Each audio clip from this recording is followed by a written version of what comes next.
La Cour de justice de l'Union européenne a tranché. Uber est d'abord une entreprise de transport et pas seulement un service numérique, comme elle préfère toujours se définir. Conséquence, l'Américain devra désormais suivre les règles en matière de transport en vigueur dans chacun des États membres. De quoi réjouir le secteur des taxis. Il envoie en tout cas un message important pour nous.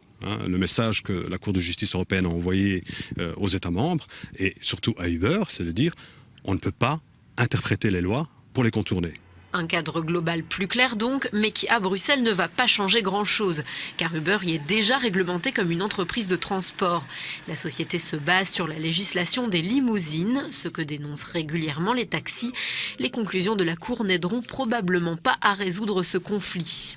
Uber travaille avec des gens qui ont une licence limousine et malheureusement cette licence limousine est utilisée pour faire du taxi. Ça, c'est notre premier problème, premier contournement de la règle et de la loi. Le deuxième problème, c'est qu'à Bruxelles, le transport rémunéré de personnes est une compétence régionale. Or, la majorité des personnes qui roulent chez Uber détiennent une autorisation délivrée par soit la région flamande, soit la région wallonne. Des autorisations qui sont moins contraignantes dans ces deux régions. À Bruxelles, on tente de mettre en place depuis plusieurs années un plan taxi censé harmoniser tout le secteur. Il est sur la table du gouvernement régional mais tarde à être adopté. Là encore, les conclusions de la Cour ne vont pas le modifier mais apportent tout de même une sécurité légale.